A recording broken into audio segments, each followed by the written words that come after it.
Գյուրջան Կասկադ, հասանելի բնակարաններ 65 ամիս մարման ժամկետով։ Շնորհակալություն պարոն վարչապետ, ես ուզում եմ նախ նշել, որ համաձայն եմ դիտարկման հետ, որ սովորաբար մեր բոլոր ծրագրերը իրենք թափ են հավաքում հենց նման գործընթացից հետո, այսինքն սկզբից կան չեն հավատում մեզ, հետո տեսնում են, որ իրենց հարևանները, բարեկամները սկսում են օգտվել ու մեծ թափ են հավաքում, այդ առումով կարծում եմ նոր դիմումների հոսք միանշանակ կունենանք, բայց նաև ես ուզում եմ հատուկ ընդգծել, որ այս ծրագիրը մեզ համար առաջին հերթին կարևոր է տնտեսական ակտիվության տեսանկյունից, որովհետև մենք ունենք տասնյակ հազարավոր քաղաքացիներ, որոնք կարող են ունենալ պատշաճ տնտեսական ակտիվություն, բայց չունեն հենց այս խնդրի պատճառով, այսինքն մենք օբյեկտիվորեն այդպես է, իրենք դեմոտիվացված են տնտեսական ակտիվություն ունենալ եւ այս ծրագիրը հենց առաջին հերթին այդ տեսանկյունից եմ կարևորում եւ համարում եմ սա առաջին հերթին տնտեսական ծրագիր, ոչ թե սոցիալական, որովհետեւ սա մարդուն իր տեղից, իր աթոռից ելնելու եւ աշխատելու շատ լավ մոտիվացիայի աղբյուր է։ Շատ լավ։ Համեցեք ման։ Շնորհակալություն պարոն վարչապետ, մի թվի մասին նույնպես ուզում եմ ասել, նախարարական կոմիտեում քննարկման ժամանակ աշխատանքի եւ սոցիալական հարցերի նախարարության գործընկերները տեղեկացրեցին, որ այն 2900 մարդիկ, ովքեր աշխատանք ունեին դիմելու պահին, վերջին ամսվա տվյալներով արձանագրել են 20%-ով աշխատավարձի աճ։ Եթե դրանց աշխատավարձի այդ բոլոր մարդկանց աշխատավարձի միջինը 1-2 ամիս առաջ 145,000-ի չափ էր, ապա վերջին ամսվա տվյալներով 180,000-ի սահմաններում է գտնվում, ինչ են հաջորդ դրական միտումն է, որ նկատվում է, այսինքն սա նպաստում է նաև այդ աշխատակիցների եւ իրենց գործատուների հարաբերությունները ավելի թափանցիկ դարձնելու։ Համեցեք։ Պարոն վարչապետ, մի հանգամանք էլ հիշեցնեմ, էլի կոչանելով որ բանկերը ակտիվ մարքեթինգ անեն, բայց այդտեղ նաև ֆիսկալ ճնշում չի լինելու երբեք, որովհետև այս բոլոր վերականգնումները շահութարկով կոմպենսացվում է։ Ցանկացած վերականգնված վարկը ավելացնում է շահութարկ բանկերում։ Եվ այդ իմաստով ես կարծում եմ, որ պիտի անընդհատ խթանենք ու զարգացնենք այս ծրագիրը, որովհետև ինքը կրկնեմ, ինքը մեզ չի ճնշելու, հարկատուի վրա ճնշում չի, բայց ինքը իրան ֆինանսավորող ծրագիր է, մենք ի սկզբանե տենց ենք դիզայնը արել եւ ֆոկուս խումբը ընտրվել է նա, որ ըստ էության հիմա այդ վարկերը հարկային դաշտից դուրս են գնացել, դասակարգված դուրս գրված են, հարկ չեն առաջացնում։ Ստեղ մենք նաև դա ենք առաջացնում եւ այդ իմաստով ես կարծում եմ ամեն փուլ պիտի զարգացնենք, նույնիսկ մեծացնենք,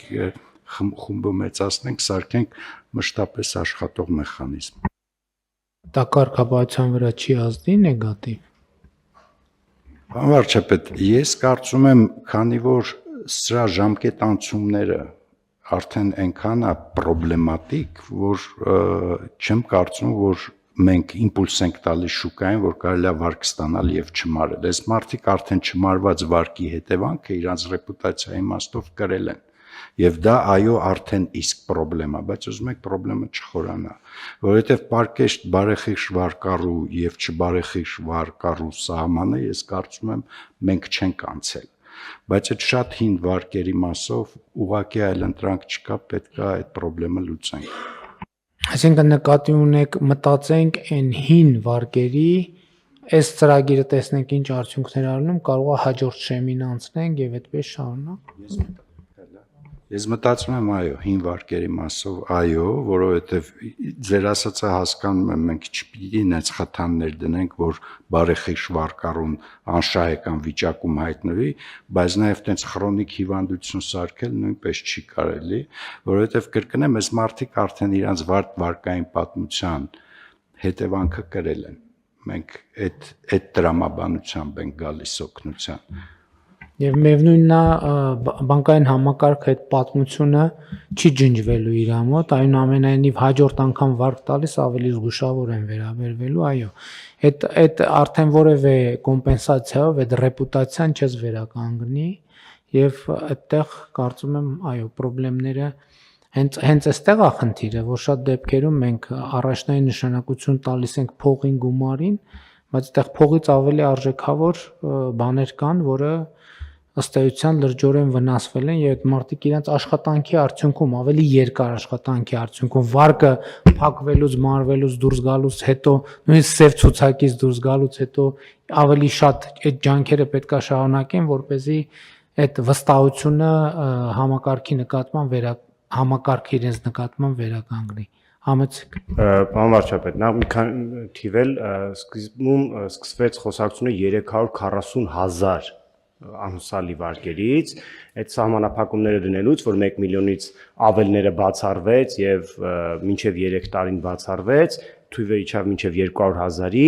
այսինքն պարոն Գրիգորյանի ասած տարբեր տեսակի չափանիշներ են կիրառվել,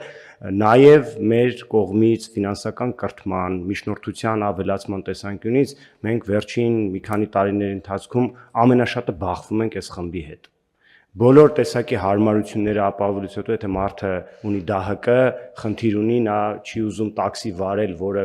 քարտին է նստածնում գումարը, անկանխիկ վճարումներ չի ուզում անի, բազմաթիվ խնդիրներ դրանից են բխում, ոչ թե ինչ որ մարդիկ չեն հասկանում, որ դա հարմար ծառայություններ են։ Վճարային ծառայությունների հետո էլ համոզված են որոշակի ցիկլով ամեն բանկ իր ռիսկի ախորժակով կլինեն նաև պրոդուկտներ առաջարկվող, կլինեն փոքր լիմիտներ, հետո այդ փոքր լիմիտները կդառնան մեծ լիմիտներ, ու մարդիկ լիարժեք ֆինանսական ծառայությունների կվերադառնան։ Շատ լավ, եթե այլ դիտարկումներ չկան, քվեարկության դնենք հարցը, ովքեր են դեմ որոշման ընդունմանը, դեմ չկա, որոշումն ընդունված է։